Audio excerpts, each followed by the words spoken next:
स्वामी विवेकानंद जब उनके गुरु रामकृष्ण ने समाधि ले ली, वो उनके गुरु का संदेश पश्चिम तक पहुंचाना चाहते थे, तो वो जाकर ये करना चाहते थे।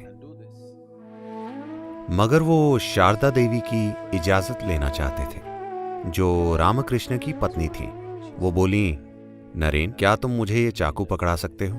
वो बोली, मैं देखना चाहती थी कि तुम मुझे चाकू कैसे पकड़ाते हो। तुम जाकर गुरु का संदेश फैला सकते हो।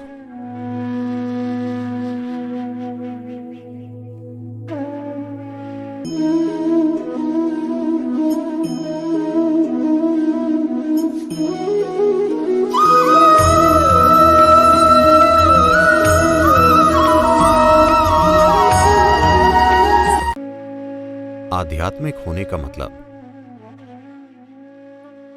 हमेशा विनम्र होना भी समझा गया है, और दुर्भाग्यवश विनम्र होने को हमेशा कोमल या कमजोर होने के रूप में गलत समझा गया है।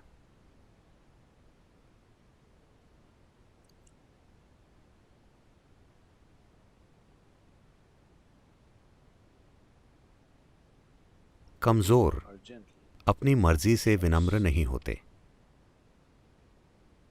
क्योंकि वे एक मजबूत छाप छोड़ने में असमर्थ होते हैं, इसलिए वे विनम्र होते हैं। विनम्रता का मोल तभी है जब वो अपनी मर्जी से हो। आप हिंसक हो सकते हैं, मगर आप विनम्र होना चुनते हैं। ये बहुत महत्वपूर्ण है। आप हिंसा करने में अक्षम हैं, अब आप विनम्र हैं। ये बहुत महत्वपूर्ण नहीं है, क्योंकि ये एक तरह की अक्षमता से उभरा है। आज कोई मुझसे पूछ रहा था, सद्गुरु, भारत में सभी देवियों के हाथों में हमेशा हथियार क्यों होते हैं?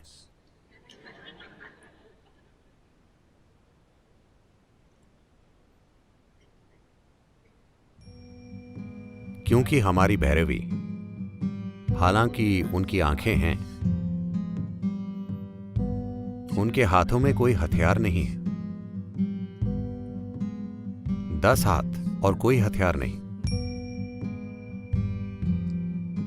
क्योंकि वो हिंसा से ऊब चुके हैं। आप देखेंगे कि भैंसा महिषासुर को जीता जा चुका है, तो जिससे क्रूरता से पेश आना था वो हो चुका है। पशु मारा जा चुका है। अब हथियारों की कोई जरूरत नहीं है, इसलिए सभी हाथ आजाद हैं। तो खुद को इस स्थिति तक लाने के लिए हिंसक नहीं, तीव्र रूप में,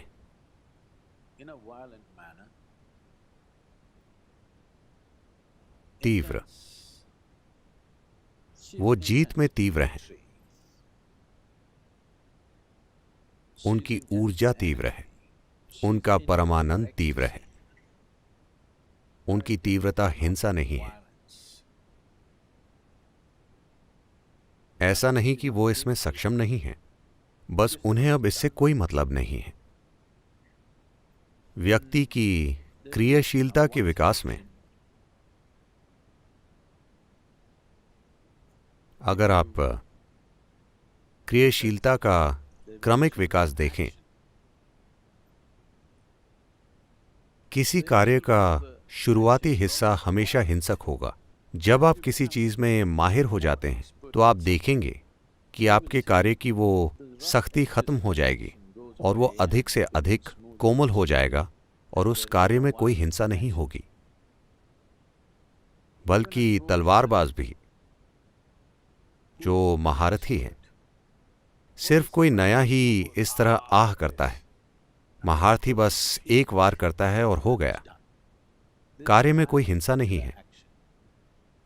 तो कार्य के विकास में वो उसके आगे निकल गई हैं, अब भी तीव्र, मगर जीत में, ऊर्जा और परमानंद में, हिंसक रूप में नहीं।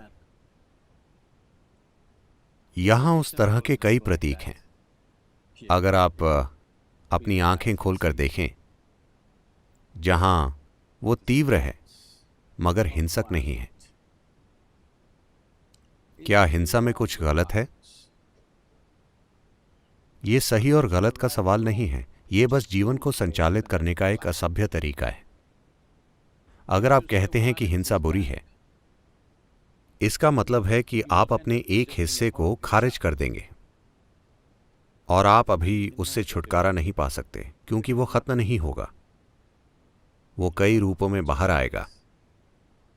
लोग जो सड़क पर शांतिपूर्ण होते हैं, घर पर हिंसक होते हैं। अगर वो शारीरिक हिंसा में सक्षम नहीं होते तो वो मौखिक हिंसा करते हैं। अपने विचारों और भावनाओं में हिंसक होते हैं, कई मायनों में। तो हिंसा को खारिज करना कोई हल नहीं है।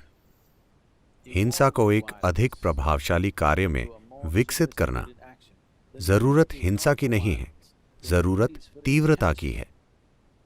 हर इंसान के अंदर तीव्रता की वो जरूरत हमेशा होती है। अगर आप तीव्रता की उस जरूरत को नहीं सुधारते और उस तीव्रता का अनुभव बस ध्यान में बैठते हुए या भक्ति में या प्रेम में या बस शुद्ध कार्य में नहीं कर पाते, अगर आप परिष्कार नहीं करते और फिर भी तीव्रता रखते हैं, तो हिंसा कई अलग अलग रूपों में आपसे भड़केगी। आपके अंदर मारपीट करने का साहस भले ही ना हो, मगर वो कई रूपों में घटित होगा और जीवन बदसूरत हो जाएगा। वो आपके जीवन के हर क्षेत्र में घुस जाएगा। और जिस तरह से आप चीजों को लेते हैं और चीजों को रखते हैं, आप जान जाएंगे कि आप कोमल हैं या हिंसक। एक बहुत सुंदर घटना हुई, मैंने कई बार आपको बताया भी होगा। स्वामी विवेकानंद। आप सभी ने स्वामी विवेकानंद के बारे में सुना होगा। जब उनके गुरु रामकृष्ण ने समाधि ले ली, तो वो अपने गुरु का संदेश पश्चिम तक पहुंचाना चाहते थे। तो वो जाकर ये करना चाहते थे, मगर वो शारदा देवी की अनुमति लेना चाहते थे, जो रामकृष्ण की पत्नी थी। वो उनसे मिलने गए और वो रसोई में खाना पका रही थी। जब उन्होंने जाकर ये कहा, उनका पूरा ध्यान अपने काम में था, ऊपर देखे बिना उन्होंने उनकी बात सुनी।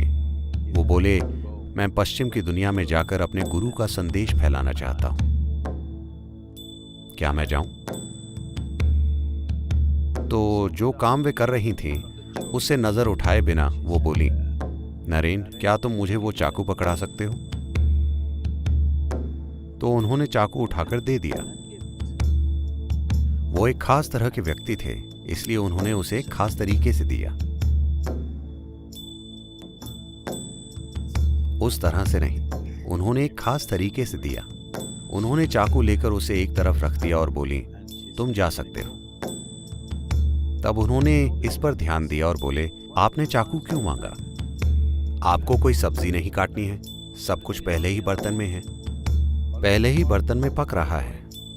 आपने चाकू क्यों मांगा? चाकू की कोई जरूरत नहीं थी, आपने वो क्यों मांगा? वो बोली, मैं देखना चाहती थी कि तुम मुझे चाकू कैसे पकड़ाते हो। तुम जाकर गुरु का संदेश फैला सकते हो। तो यहीं पर कोमलता है। इसलिए नहीं कि कोई देख रहा है, इसलिए नहीं कि आप निगरानी में हैं, बस आप जिस तरह चलते हैं, कैसे धरती पर कदम रखते हैं, कैसे सांस लेते हैं, कैसे बैठते हैं, कैसे खड़े होते हैं, कैसे दूसरे लोगों को देखते हैं, यहीं पर आपको अपने कार्य को सुधारने की जरूरत है। अब मैं आपसे सजगता की बात नहीं कर रहा, नहीं, हर चीज के प्रति सजग रहना नहीं। मैं आपकी शारीरिक क्रिया, आपके मौखिक कार्य को सुधारने की बात कर रहा हूं। इसके साथ धीरे धीरे आपकी मानसिक क्रिया और भावनात्मक क्रिया भी सुधारी जा सकती है। बस अपने हाथों और पैरों को अधिक कोमलता से हिलाना। ये परिष्कार हो सकता है अगर आप ध्यानमग्न हो जाएं, या आप चेतना में उसका परिष्कार करें ताकि आप ध्यान की तरफ बढ़ सकें। दोनों सिरों से शुरुआत करना अच्छा है। अगर आप मंजिल तक पहुंचना चाहते हैं तो हर संभव सिरे से शुरू करना अच्छा है ताकि आप बहुत जल्दी वहां पहुंच सकें। अगर आप किसी मोमबत्ती को जल्दी जलाना चाहते हैं तो आप उसे दोनों सिरों से जलाते हैं, है ना? अगर आप उसे सिर्फ एक सिरे से जलाएं तो इसमें पूरा जीवन लग सकता है। आप कम से कम एक जीवन काल ध्यान की अवस्था का आनंद लेना चाहते हैं तो आपको उसे दोनों सिरों से जलाना होगा।